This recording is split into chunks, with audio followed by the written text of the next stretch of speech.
ورحمۃ اللہ وبرکاتہ۔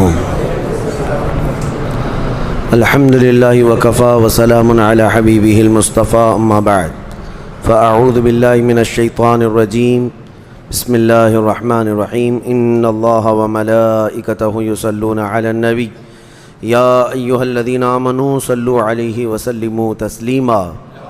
اللہم صل علی سیدنا محمد معدن الجود والکرم وآلہ واصحابہ الکرام وابنہ الکریم وبارک وسلم صلاة دائمة سرمدا ابدا بحمدہ تعالی وبکرم مصطفیٰ صلی اللہ تعالی علیہ وسلم۔ آج کی شب میں قرآن عظیم کے 28 پارے مکمل ہو چکے۔ اللہ کریم بقیہ 2 پاروں کی تلاوت بھی ہمیں تجوید سے پڑھنے اور آپ کو سماعت کرنے کی توفیق عطا فرمائے۔ آج ہم نے سورہ مجادلہ، سورہ حشر اور سورہ ممتحنہ، سورہ صف، سورہ جمعہ، سورہ منافقون، سورہ تغابن، سورہ طلاق اور سورہ تحریم کی تلاوتیں کی۔ اتنی ساری صورتیں آج تلاوت میں آئی ہیں۔ ہر سورہ کی اگر تفسیر کے لیے میں بیٹھوں تو ایک الگ الگ وقت درکار ہے۔ شروع میں ہم نے جو سورہ تلاوت کی جس کو سورہ مجادلہ کہتے ہیں، اس میں مجادلہ کا مطلب تکرار ہے، جھگڑا ہے۔ مسئلہ یہ تھا کہ ایک مسئلہ ہے شریعت کا، لوگ تو طلاق جانتے ہیں لیکن اسی کی اس طرح سے ایک اور چیز ہے جس کو اکثر لوگ جانتے نہیں۔ ہاں، اہل علم جانتے ہیں اور جو دینی معلومات رکھتے ہیں انہیں پتہ ہے وہ کیا مسئلہ ہے۔ ایک صحابیہ ہیں، عمر دراز ہو چکی تھیں، ان کے شوہر نے آپسی بحث میں، تکرار میں ان کو اپنی ماں کی طرح کہہ دیا۔ اپنی ماں کی طرح کہنا اپنی بیوی کو، یہ کیا مسئلہ ہے؟ تو وہ بارگاہ رسالت مآب صلی اللہ علیہ وسلم میں روتی ہوئی آئیں، کہا کہ میرے لیے اب کیا حکم ہے بتائیں، میرے شوہر نے مجھے اس طرح سے کہا ہے، یہ جملہ کہا ہے۔ نبی پاک صلی اللہ تعالیٰ علیہ وسلم خاموش تھے۔ اکثر اس وقت ہوتا ایسا کہ اللہ کے حبیب صلی اللہ علیہ وسلم قرآن کے اترنے کا انتظار کرتے ہیں کہ اللہ تعالیٰ کی آیتیں آ جائیں، وحی آ جائے، تاکہ وہ قیامت تک کے لیے لوگوں کے لیے حل ہو جائے۔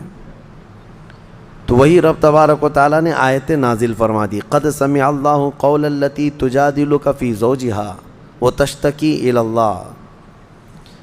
اللہ تعالیٰ نے سن لیا اس عورت کی جو آپ سے بحث کر رہی ہے۔ وہ بحث کیا کر رہی تھی؟ صحابیہ بار بار پوچھ رہی تھی کہ میرا مسئلہ بتاؤ، میرا مسئلہ بتاؤ، اور اللہ کی بارگاہ میں وہ شکایت یہ کر رہی تھی کہ اللہ میرا فیصلہ کر دے جلد سے۔ اللہ فرماتا ہے واللہ یسمع تحاورکما۔ ان دونوں کی جو کنورسیشن ہے شوہر اور بیوی کی، یا پھر یہاں پر نبی پاک صلی اللہ علیہ وسلم کی اور جو صحابیہ تھیں ان کے متعلق قرآن میں اللہ فرماتا ہے کہ اللہ سن رہا ہے جو کچھ بھی وہ بحث ہو رہی۔ اب مسئلہ بیان فرماتا ہے رب تعالیٰ، الذین یظاہرون منکم من نسائہم ما ہن امہاتہم، انہم یعنی جن لوگوں نے زہار کیا اپنی بیویوں سے۔ زہار، اس کو طلاق کی بہن کا نام ہے۔ یہ طلاق میں مرد نے اپنی بیوی کو کہہ دیا کہ آج سے تو مجھ سے آزاد ہے، یا میں نے تجھے طلاق دے دیا، یہ الفاظ ادا کیا تو بیوی اس کے نکاح سے نکل گئی۔ طلاق کی بھی قسمیں ہیں بہت ساری۔ ایک طلاق دیا تو اس کو رجوع کر سکتا ہے، یعنی واپس لوٹا سکتا ہے، اس کے لیے نکاح وغیرہ کی ضرورت نہیں ہے۔ اور اگر 3 طلاق دیتا ہے تو وہ مکمل اس کے نکاح سے خارج ہو گئی۔ اب یہاں پر ایک بڑا مسئلہ پھیلا کر رکھا ہے ہمارے ملک میں لوگوں نے، حلالہ۔ حلالہ شریعت میں ہے ہی نہیں، اس کو ہم حلالہ نہیں کہتے، نکاح جدید۔ عورت کو اگر کسی نے طلاق دیا 3 طلاق، تو پھر اب وہ عورت اس شوہر کی عدت گزارے اور اس کے بعد وہ دوسرا کسی سے بھی نکاح کر لے، نکاح جدید، حلالہ نہیں ہے۔ جیسے نکاح ہوتا ہے اوریجنل نکاح کرے، پھر وہ دونوں لوگ رہنا چاہیں تو رہیں، یا پھر الگ ہونا چاہیں تو الگ ہو جائیں، پھر پہلے والے شوہر کے لیے وہ حلال ہو سکتی ہے۔ لیکن حلال کرنے کے لیے گھمانا کسی کے پاس، یہ شریعت میں ایسا ہے نہیں۔ بات سمجھ رہے ہیں آپ؟ اسی کو کفار و مشرکین آج بہت بڑھ چڑھ کر کے بیان کرتے ہیں کہ حلالے والے لوگ، حلالے والے لوگ۔ حلالہ کیا چیز ہے؟ نکاح جدید ہے، دوسرا نکاح کرے وہ عورت، رہنا چاہے تو اس کے ساتھ رہے۔ اب زہار کیا چیز ہے؟ زہار جو ہے اپنی عورت کو محرم عورتوں سے تشبیہ دینا، مطلب اپنی عورت کو یوں کہہ دینا کہ تو میری ماں کی طرح ہے، میری بہن کی طرح ہے، میری بیٹی کی طرح ہے، میری پھوپھی کی طرح ہے، میری خالہ کی طرح ہے۔ یہ جو محرم عورتیں اس سے پہلے میں گنا چکا ہوں، ان عورتوں میں سے کسی ایک عورت سے اپنی بیوی کو تشبیہ دیا تو عورت اپنے مرد پر حرام ہو گئی، فوراً حرام ہو جائے گی عورت۔ لیکن اس میں نکاح جدید نہیں ہے، دوسرا نکاح کرنا نہیں ہے، بلکہ اس کا کفارہ ہے۔ جس نے اپنی عورت کو یوں کہا اس کے لیے کفارہ کیا ہے؟ رب تعالیٰ فرماتا ہے کہ والذین یظاہرون من نسائہم ثم یعودون لما قالوا فتحریر رقبۃ من قبل ان یتماسا۔ ایک غلام آزاد کرنا ہوگا چھونے سے پہلے، عورت کو چھونا حرام ہے اس کے لیے۔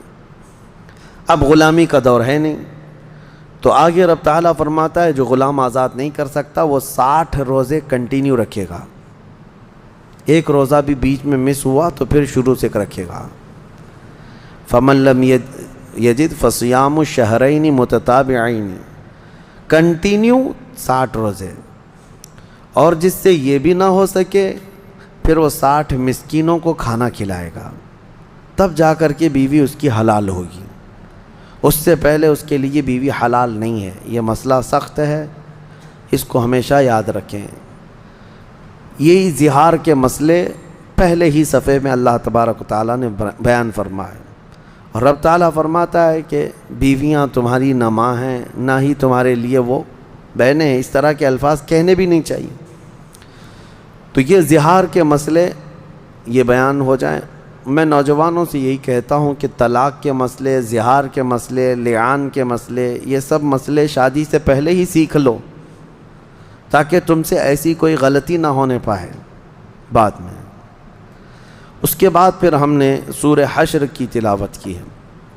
سورہ حشر، اس کی بڑی فضیلت ہے۔ اس کی آخری آیتیں میرے آقا صلی اللہ تعالیٰ علیہ وسلم نے ارشاد فرمایا، جس نے سورہ حشر کی آخری آیتیں رات کو تلاوت کی، اگر صبح اس کا انتقال ہو گیا تو اس کو شہیدوں میں اٹھایا جائے گا۔ وہ آخری آیتیں هو اللہ الذی لا الہ الا هو عالم الغیب والشہادۃ هو الرحمن الرحیم، یہ آخری آیتیں ہیں۔ اور سورہ حشر میں بھی اللہ تبارک و تعالیٰ نے کئی اہم پیغامات عطا فرمائے ہیں، اور ایک دو آیتیں میں آپ کو بتا دیتا ہوں۔ سورہ ممتحنہ میں جو آئی ہیں، اللہ فرماتا ہے لا ينہاکم اللہ عن الذین لم یقاتلوکم فی الدین ولم یخرجوکم ان تبروہم وتقسطوا الیہم۔ یہ آیتیں ان ظالموں کو نہیں نظر آتی۔ اللہ نے فرمایا جن لوگوں نے تم سے لڑائی نہیں کی، قتل و قتال نہیں کیا، اور نہ تم کو تمہارے گھروں سے کبھی نکلنے پر مجبور کیا، تو اللہ تعالیٰ ایسے لوگوں سے تمہیں ملنے جلنے سے منع نہیں کرتا۔ ان کے ساتھ اچھا سلوک کرو، انصاف کے ساتھ رہو۔ جن کے ساتھ تمہاری جنگ نہیں ہوئی، جنہوں نے تمہارے گھروں سے تمہیں نہیں نکالا، ان کے ساتھ اللہ کیا فرماتا ہے؟ مل جل کر کے رہنے میں، ان کے ساتھ اچھائی کا سلوک کرنے میں اللہ منع نہیں فرماتا۔ انما ینہاکم اللہ عن الذین قاتلوکم فی الدین، ہاں اللہ تعالیٰ ان لوگوں سے تمہیں ملنے سے منع کرتا ہے جنہوں نے دین میں تم سے جنگ کیا ہے۔ وَأَخْرَجُوكُم مِّن دِيَارِكُمْ، اور تم کو تمہارے گھروں سے، تمہارے شہروں سے نکالا ہے، یا پھر تمہارے نکالنے پر دوسروں کی مدد کی ہے۔ ایسے فسادی لوگوں سے اللہ فرماتا ہے تم کوئی موالات، محبت ہرگز نہ رکھنا، اور جو ایسے لوگوں سے محبت رکھتا ہے وہ بڑا ظالم ہے۔ اب آپ سمجھ گئے، جو دشمنان اسلام ہیں، جو مسلمانوں کو قتل کرتے ہیں یا ان کو ان کے گھروں سے نکالتے ہیں، ایسوں سے دوستی کے لیے قرآن اجازت نہیں دیتا۔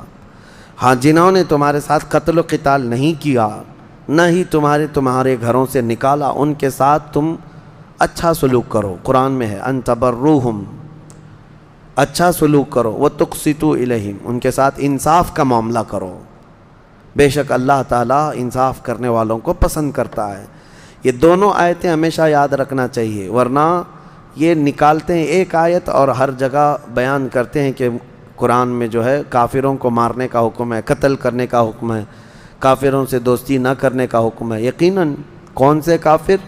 قرآن میں اللہ نے فرما دیا جنہوں نے تم سے جنگ کیا ہے، جو تمہارے جان کے دشمن ہیں، تمہارے دین کے دشمن ہیں، اور تم کو تمہارے گھروں سے نکالا یا نکالنے پر مدد کیا۔ یہ تو کامن سی بات ہے، دنیا میں کوئی بھی قوم کیوں ایسوں سے دوستی کرے گی؟ تو میرے عزیزو یہ بات یاد رکھ لیں۔ اور سورہ ممتحنہ کی شروع کی آیتیں جو ہیں اللہ نے فرمایا یا ایھا الذین آمنوا لا تتخذوا عدوی وعدوکم اولیاء، اے ایمان والو میرے دشمنوں کو اور اپنے دشمنوں کو دوست کبھی مت بناؤ۔ تلقون الیہم بالمودۃ وقد کفروا بما جاءکم، تم ان کے لیے محبت پیش کرتے ہو جبکہ وہ اللہ کی نعمت آیتوں کو جھٹلا دیتے ہیں جو کچھ آیا ہے، اور جنہوں نے رسول کی دشمنی کی ہے تم ان سے دوستی بگاڑتے ہو۔ قرآن پاک میں تنبیہ کے ساتھ سختی کے ساتھ کہا گیا ہے۔ اور اگر تمہاری اولاد ہو، تمہارے جو کچھ بھی ہو، تمہیں فائدہ نہیں دیں گے اگر کافر ہیں تو اس بات کو سمجھ کر کے چلیں۔ پھر سورہ مجادلہ میں جو پیغامات تھے اس میں سے ایک یہ ہے، اللہ تعالیٰ نے فرمایا الم تر الی الذین نہوا عن النجوی، کیا آپ نے نہیں دیکھا ان لوگوں کو جن کو منع کیا گیا ہے کانا پھوسی کرنے سے؟ اللہ تعالیٰ نے منع فرمایا۔ جب کوئی 3 لوگ بیٹھے ہوں تو اللہ فرماتا چوتھا اللہ ہے۔ تم اگر خفیہ باتیں کر رہے ہو، کانا پھوسی کر رہے ہو، ما یکون من نجوى ثلاثۃ الا هو رابعهم ولا خمسۃ الا هو سادسهم، اگر 5 لوگ بیٹھ کر کے کر رہے ہوں تو چھٹا رب تبارک و تعالیٰ ہے۔ تو اس طرح کی حرکتوں کو منع کیا گیا ہے، یہ کانا پھوسی کرنا، خفیہ باتیں کرنا، کس طور پر؟ جب لوگ تمہارے سامنے بیٹھے ہوں۔ اب مثال کے طور پر 8-10 لوگوں کی محفل بیٹھی ہے، 2 ہی لوگ بیٹھ کر کے اس میں خسر پھسر کر رہے ہوں تو یہ اخلاق سے گری ہوئی بات ہے، کیونکہ دوسروں کے دلوں میں شیطان شک ڈال دے گا کہ یہ میرے ہی متعلق کچھ بول رہے ہیں، اور ہر ایک یہی سوچنے لگے گا کہ یہ میرے خلاف پلاننگ چل رہی ہے۔ اس طرح کی حرکت کرنے سے پرہیز کرنا چاہیے، بچنا چاہیے۔ اللہ تعالیٰ نے فرمایا کتب اللہ لأغلبن انا ورسلی، اللہ نے یہ لکھ دیا ہے کہ اللہ تبارک و تعالیٰ فرماتا ہے ضرور ضرور اللہ ہی غالب آئے گا اور اس کے رسول غالب آئیں گے۔ اور پھر یہ ایک آیت یہ بھی میں آپ کو سنا دوں، لا تجد قوما یؤمنون باللہ والیوم الآخر یوادون من حاد اللہ ورسولہ ولو کانوا آباءہم او ابناءہم او اخوانہم او عشیرتہم۔ اللہ فرماتا ہے محبوب آپ ایسے لوگوں کو نہیں پائیں گے جو اللہ پر اور آخرت پر ایمان رکھتے ہوں۔ ایسے مومنین کبھی بھی اللہ اور اس کے رسول کے دشمنوں سے دوستی ہرگز نہیں کریں گے، چاہے ان کے باپ ہوں، چاہے ان کے بھائی ہوں، چاہے ان کے خاندان والے ہوں، چاہے ان کے بیٹے ہوں، دوستی نہیں کریں گے۔ یہ قرآن کی آیت ان صحابہ کے لیے ہے۔ ایک بار حضرت ابو عبیدہ بن جراح، ان کے متعلق کی روایت ہے، بارگاہ رسول صلی اللہ علیہ وسلم میں آئے، ایک کپڑے میں کسی کا کٹا ہوا سر لے کر کے آئے جس سے خون ٹپک رہا تھا۔ حضور نے پوچھا یہ کیا ہے؟ سر وہ کپڑا ہٹا کر دکھایا، کہا یہ میرے باپ کا سر ہے۔ کہا کس نے قتل کیا؟ کہا میں نے کیا۔ کیسے؟ انہوں نے کہا کہ حضور بہت برداشت کیا، جب میں گھر جاتا تھا یہ آپ کو گالیاں دیتا تھا، ہر بار یہ آپ کو گالیاں دیتا، اور میں اس کو بارہا سمجھاتا کہ جو کوسنا ہے، جو بولنا ہے مجھے بول، میرے مصطفیٰ کی شان میں کوئی جملہ نہ کہنا، لیکن یہ مجھے جلانے کے لیے ہمیشہ آپ کی شان میں بری بری باتیں کہتا۔ آج میں شکار سے واپس آ رہا تھا، اپنے معمول کے مطابق یہ مجھے بولنے کی بجائے آپ کی شان میں گندی گالیاں دینے شروع کیا. مجھ سے برداشت نہ ہوا اور میں نے تلوار اٹھائی اور چلا دیا, گردن کٹ گئی. اب پھر مجھے احساس ہوا کہ میں نے جس کا قتل کیا, اگر مجھے یہ سزا ہے تو میں بارگاہ مصطفیٰ میں حاضر ہوتا ہوں, جو سزا ہوگی قبول کروں گا. حضور پاک صلی اللہ تعالیٰ علیہ وسلم کے پاس وہ آئے اور کہا کہ میری جو سزا ہے وہ دے دے. اسی وقت یہ آیت اتری, اللہ نے فرمایا ایمان والے چاہے ان کا باپ ہو چاہے بیٹا ہو, ایسوں کی وہ ذرا برابر رو رعایت نہیں کرتے جو اللہ اور اس کے رسول کے دشمن ہیں. تو اللہ کے نبی صلی اللہ تعالیٰ علیہ وسلم نے فرمایا کہ تمہارے اس عمل کو اللہ تبارک و تعالیٰ نے گناہ نہیں فرمایا, بلکہ آیت میں اللہ نے فرمایا رضی اللہ عنہم ورضوا عنہ, اللہ ان سے راضی ہوا, اللہ ان سے راضی ہوا اور وہ اللہ سے راضی ہوئے, اللہ ان کو جنت میں داخل فرمائے گا. اصل رشتہ ہمارا حضور پاک کی ذات سے جڑا ہوا ہے. اگر یہ رشتہ سلامت ہے تو ہمارے سارے رشتے ہیں, اور اگر یہ رشتہ نہیں ہے تو پھر ہمارے کوئی رشتے نہیں ہیں. ہاں, بہت آسان سا ہے اصول دوستی اپنا, جو ان سے آشنا نہیں وہ ہمارا ہو نہیں سکتا. جو نبی پاک صلی اللہ تعالیٰ علیہ وسلم کا نہیں ہے وہ پھر وہ ہمارا نہیں ہو سکتا. سورہ صف کی ہم نے تلاوت کی جس میں اللہ نے صحابہ کی تعریف فرمائی, ان اللہ یحب الذین یقاتلون فی سبیلہ صفا کأنہم بنیان مرصوص, بے شک اللہ تعالیٰ ان مجاہدین سے بہت محبت کرتا ہے کہ جب وہ اللہ کی راہ میں جہاد کے لے جاتے ہیں تو ایسی صف بناتے ہیں جیسے سیسا پلائی ہوئی دیوار ہو, کوئی ان کی صفوں کو نہیں چیر پاتا. آپ کو پتہ ہے حضرت عمر فاروق رضی اللہ تعالیٰ عنہ کا قتل کرنے والا نماز کی حالت میں آپ کو قتل کیا گیا تھا. آپ فجر کی نماز پڑھا رہے تھے, ایک رکعت ہو چکی تھی, اور حضرت عمر فاروق رضی اللہ تعالیٰ عنہ کو ابو لولو مجوسی پیچھے سے آ کر ایسا وار کیا تھا کہ حضرت عمر فاروق رضی اللہ تعالیٰ عنہ کی پیٹھ سے وہ زخم سینے کی طرف آیا اور آپ مصلی پر گر گئے. لیکن یہ جو صحابہ مسجد نبوی میں نماز پڑھ رہے تھے, کسی نے نماز نہیں توڑی. حضرت عمر فاروق رضی اللہ تعالیٰ عنہ جب مصلی کے کنارے گر گئے تو حضرت عبد الرحمن بن عوف رضی اللہ تعالیٰ عنہ آگے بڑھے اور ایک رکعت انہوں نے کمپلیٹ کرائی. یہ نہیں کہ بھگدڑ مچ گئی.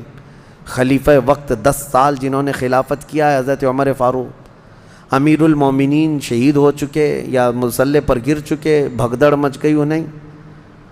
پیچھے سے حضرت ابن عوف آگے بڑھے, انہوں نے نماز کمپلیٹ کرائی ایک رکعت, اور سلام پھیرنے کے بعد جس نے قتل کیا تھا اس کو ڈھونڈنا ہی تو تھا.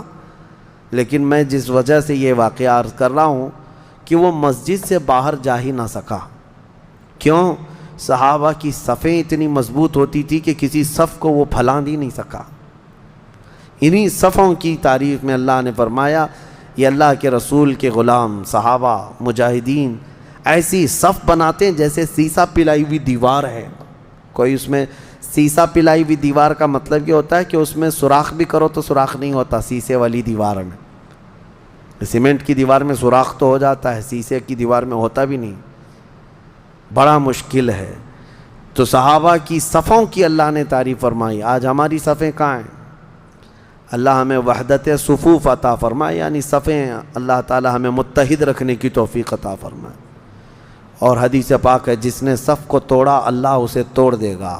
من قطع صفا قطع اللہ, جو صف کو قطع کرتا ہے. صف توڑنے کا مطلب یہ ہے کہ نمازوں میں بھی اگر آپ نے کشادگی رکھی جس کو فرجہ کہتے ہیں, اسی لیے سنت ہے میرے آقا صلی اللہ علیہ وسلم کی, جب بھی جماعت کے لیے کھڑے ہوتے نماز کے لیے حضور رکعت باندھنے سے پہلے صحابہ سے کہتے استووا واعتدلوا, سیدھے ہو جاؤ, برابر ہو کر کھڑے ہو جاؤ, استقیموا, کندھے سے کندھا ملا لو.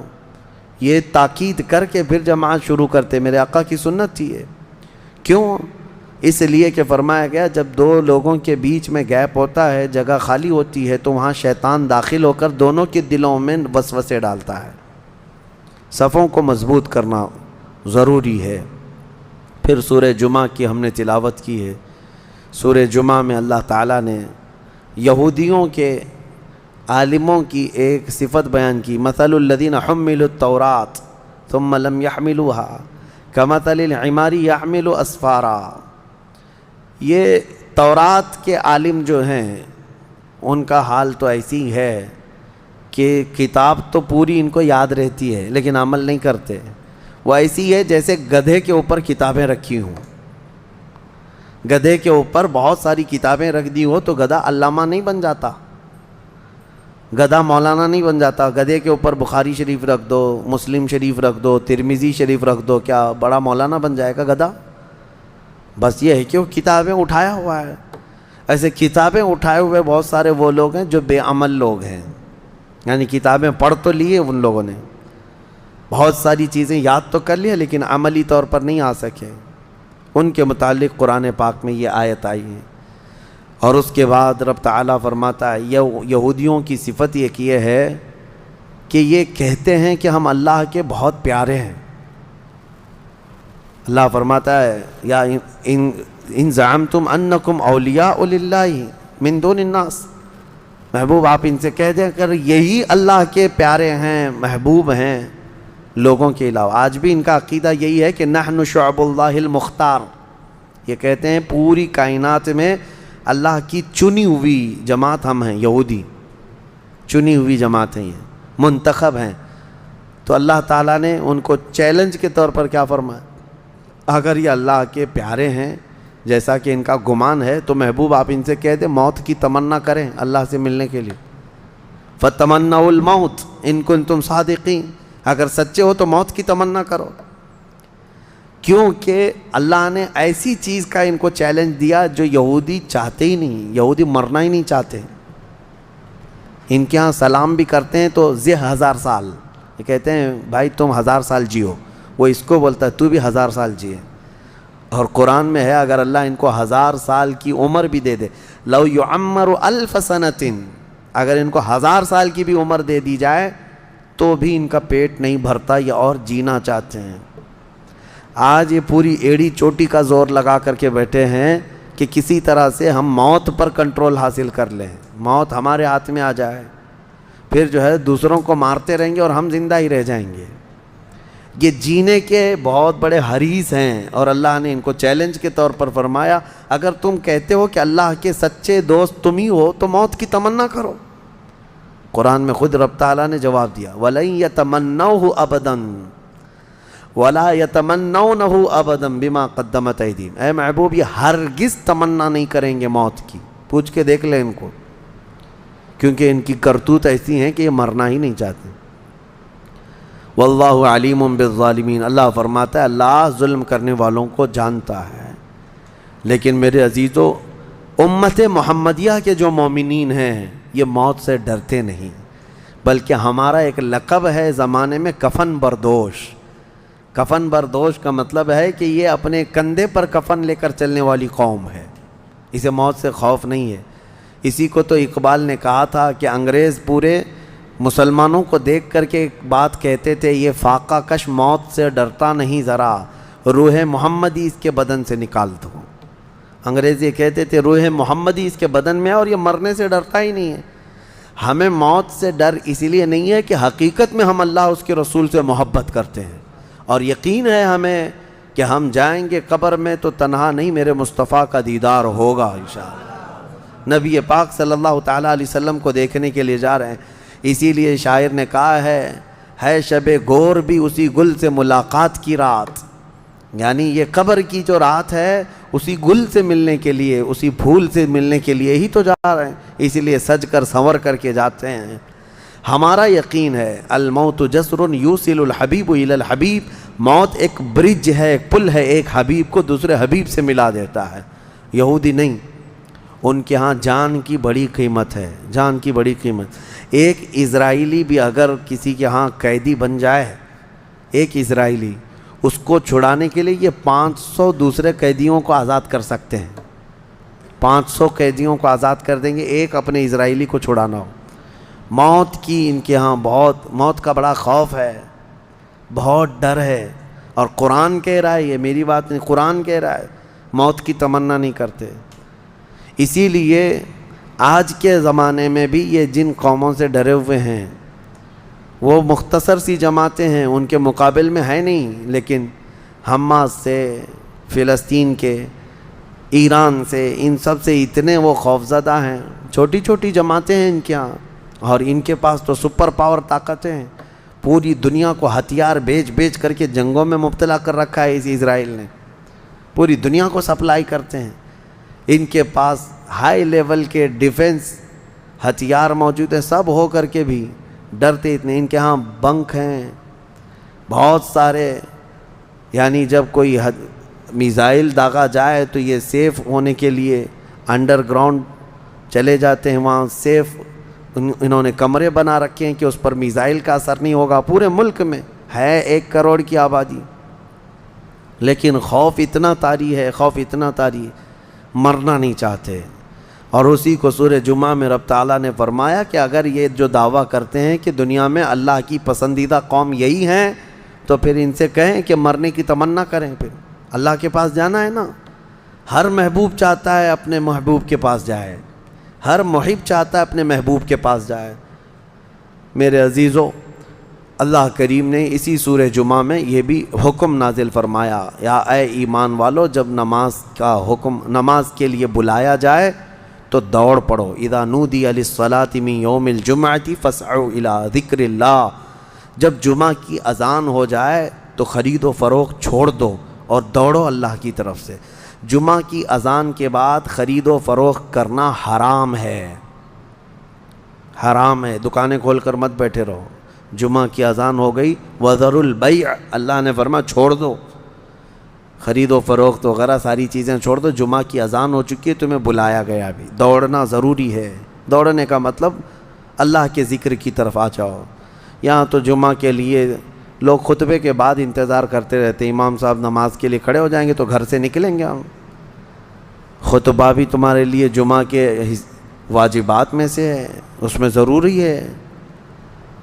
بہرحال اللہ کریم نے اس میں سورہ جمعہ میں جمعہ کی نماز کے لیے فوراً اپنے ہاں سے نکلنے کا حکم فرمایا۔ صحابہ کا حال بھی یہی تھا۔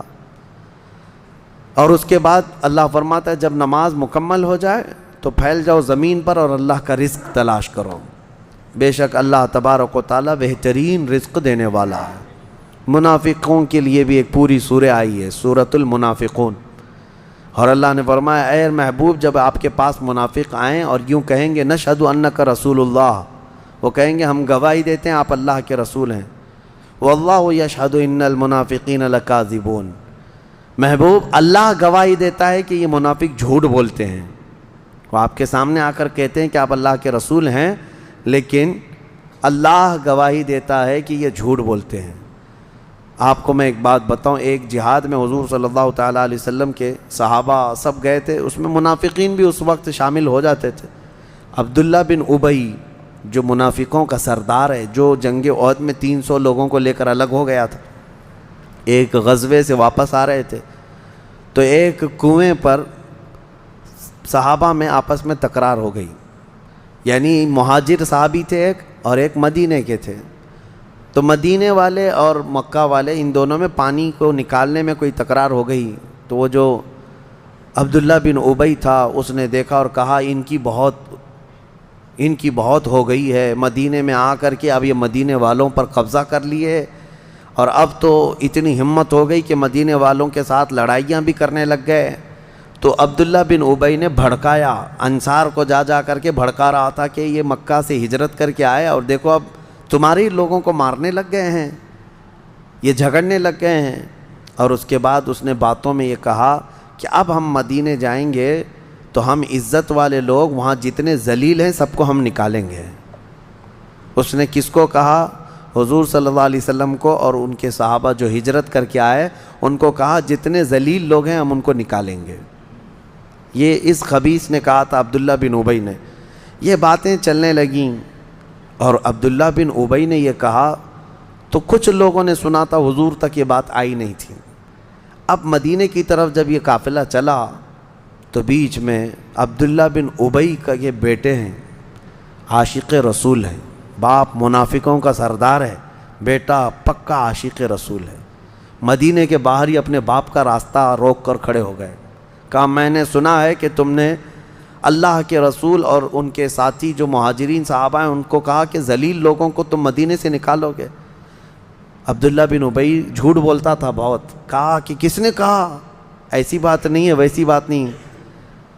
تو اس کے بیٹے جو تھے انہوں نے کہا جس نے بھی کہا لیکن مجھے یقین ہے کہ تو نے کہا ہوگا۔